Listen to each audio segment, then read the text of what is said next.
Welcome to the College Football Bros. I'm Michael Newman. I'm Ryan Newman. And I'm Trey Newman. Okay, so there seem to be two pretty clear tiers at the top of the ACC. You've got Clemson, of course, in a tier of their own, and then two teams in that second tier, which brings us to our question number 17 of our 2021 College Football Preview Series. Is North Carolina or Miami the biggest threat to Clemson in the ACC? So let's start by breaking down Miami. And Ryan, what do you think of their offense? There's a lot to like about what Miami's got coming back this year on offense. If it wasn't for Derek King's torn ACL at the very end of last year in the bowl game, I'd be very, very, very high. Still really high, but that's a concern considering he might not be 100% to start the year. Who knows? Who knows how he'll recover? Hopefully he is. But outside of that, I mean, they lose Brevin Jordan, a really good tight end, but they got a good one backing him up. So Mallory was going to step in and do really, really well for him. So other than that, that's it. You know, they got everybody else coming back. 3 solid receivers return, and they bring in a transfer, Charleston Rambo from OU. Played a lot there, did well. So King is going to have a lot of good options to throw to. I like the running back and Cameron Harris. It's going to be a good offense. They impressed me last year. Rhett Lashley did a good job. Derek King, of course, we were high on, did well. So it's hard not to be excited. Yeah, and that's the key. I mean, having a full season of gelling with his weapons, and I'm talking about Derek King, with his weapons in that Rhett Lashley system, there's no reason that this offense can't be good or they were good last year. There's no reason they can't improve. I mean, they finished the year in the upper third of the country in most offensive metrics, considering that the year before under Dan Eno's system, they were pretty dreadful. So that was a very encouraging sign for Miami fans in year one of Lashley's system. And then, you mentioned Rambo. That's going to be really important because on the opposite side, you got one of Miami's all-time best receivers in Mike Harley. I think opening it up for either side so they can't key in on one is only going to help Derek King. The historical issue with Miami has been their offensive line, but they took a leap last year. And maybe the most important player on the team this year is Zion Nelson. He's the left tackle to protect King. He might be a little, not 100% in those first couple games, so having him protected can only help because last year that offensive line made big improvements, and it should be this year. Yeah, and they're bringing Navon Donaldson back at guard, who was out for most of last year, pretty much all of last year with injury. So I like the offense if King's healthy. The defense was exposed in a few games last year. It did not play well against the best offenses they faced. And Manny Diaz officially takes over as defensive coordinator, so hopefully that'll help things. The good news is that 16 of the top 18 players in terms of snaps are back from last season. The bad news is the two that are gone are Jalen Phillips and Quincy Roche, the two defensive ends, who combined for 30 tackles for loss and 12.5 sacks. So that hurts, but still a lot of production back. They also, D-line should still be good. They add DeAndre Johnson, a transfer from Tennessee, as a pass rusher. The secondary is very deep. Adding Tyreek Stevenson from Georgia was a gift. He was going to be one of Georgia's best corners, so that's huge. Bubba Bolden leads a good group of safeties. I think it should be a good defense, especially if the front seven can just get a little better against the run, or a lot better, and some of those young defensive ends step up, which you would expect. Like Manny Diaz develops defensive ends like crazy there. So, yeah, I think it should be solid defense. Yep, I'm with you. We're talking about those defensive ends you're mentioning. I think Jafari Harvey could kind of be one of those guys that steps up on that edge and provides a good pass rush. So, but I like the interior too. I mean, you were kind of mentioning that, but a little struggle, maybe a tiny bit against the run. But Nesta Jade Silvera and Jonathan Ford, they're both back. I like them. So, and then Gilbert Frierson on kind of that hybrid kind of role. I think he could kind of be a breakout playmaker for them. So there's a lot to like as far as what they do have coming back. I know last year was disappointing and they didn't play well against the good teams, but they weren't bad overall. Like, this wasn't a bad defense. It was a drop off from the previous couple of years that they've had for sure. But I think they'll get back to that a little bit this year. I don't know if they'll be quite the elite where they were in 2019, but I think they'll be closer to that than they were in 2020. Yeah. So that kind of leads us to their schedule. And it's about as difficult as it comes in the non-conference. They play Alabama to open the season. And then they host App State, who we know is no slouch. Week 3, it lets up a little bit, but they still have to play Michigan State. But as far as their goals within the ACC, the schedule is a little bit more manageable. They avoid Clemson, which of course is huge. They also get, I think, 3 of their toughest games at home in NC State, Virginia, and Virginia Tech. I should caveat that. They do have to play at North Carolina in mid-October. And that game, of course, could decide the Coastal. But overall, the schedule sets up decently for them in the conference. Yeah, and for that North Carolina game, they do get a bye before it, so that helps with that probably being the game of the year in the Coastal. Yeah. All right, well, let's move on to the other contender, North Carolina. And, we'll start with their offense. And Sam Howell, of course, maybe the best quarterback in the country. But this is just kind of an interesting group to predict because Howell is going to be without his top 4 weapons from 2020. 2,000-yard rushers and his top 2 receivers. So at running back, they brought in Ty Chandler from Tennessee as a transfer to bolster that group, so that's a big help. And at receiver, I think they should be fine too. Bo Corrales was on pace for a very good year last year before he got hurt. He's back. Mack Brown was good as a deep threat. He's De'Ami Brown's little brother. So he could break out.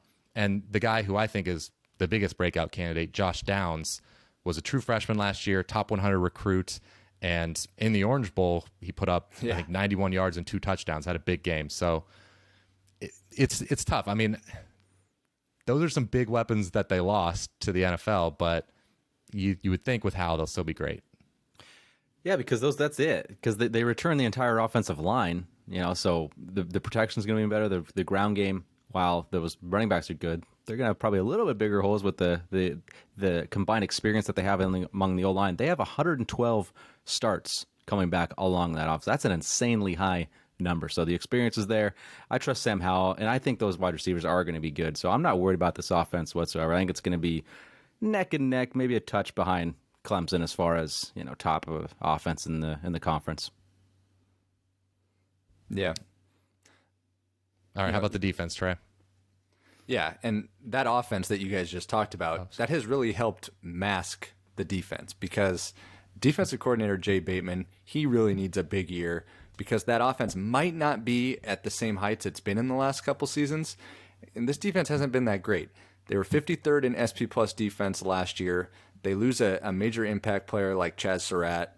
But with that being said, there's a lot of production that returns. Corner Storm Duck didn't play much last year due to injury. His return should help, especially since on the opposite corner you had Tony Grimes. He had a great freshman season. The thing with the defense is they need more takeaways and more tackles for loss because last year they were in the bottom in those 2 categories, at least of the ACC. And also the red zone defense can be kind of random, but that wasn't good, so that needs to improve this year. But one thing Mack Brown has done is he's addressed the size and the agility of the line, and he's really made an effort on that in his first few recruiting classes, and they think it's going to pay dividends. He even said this offseason that he likes that position, and he thinks they're as deep as they've ever been. So I don't think the defense can regress, but how big of a step can they take forward is the big question. Yeah, I'll agree with that. But I do think they have some playmakers there. I think the corners in the secondary are going to be pretty darn good. You said Storm Duck, Tony Grimes. That's a really good duo. Then a third guy who play a lot of nickel will be Kyler McMichael, who played pretty darn well for them last year at times as well. So those 3 guys in the secondary are really stable. Miles Murphy, I'm looking forward to a big jump from him. He was a big recruit out of the 2020 class, 4-star, not to be confused from the Miles Murphy from Clemson. But he's going to be a good player as well. So they do lose Chaz Surratt, like you said. But Eugene Asante, he was a big recruit a couple years back too. He was kind of waiting in the wings, so I think he's going to do a pretty good job filling in for him. Overall, I think this group will get a little bit better. But I don't think they're going to be elite or anything like you said. But they don't need to be. I think they're going to have such a good offense that if they just make a solid improvement, that's going to be enough to really be maybe a playoff, not playoff, but New Year's Six. Maybe. I was thinking more. I was thinking more New Year's Six type. I mean, I think that defense is going to take I think it'll take a pretty big jump forward just with the recruiting stacking up, getting Storm Duck back. I'm pretty optimistic. I know they were. Yeah. I don't think they're going to be great, but I think they could be pretty good.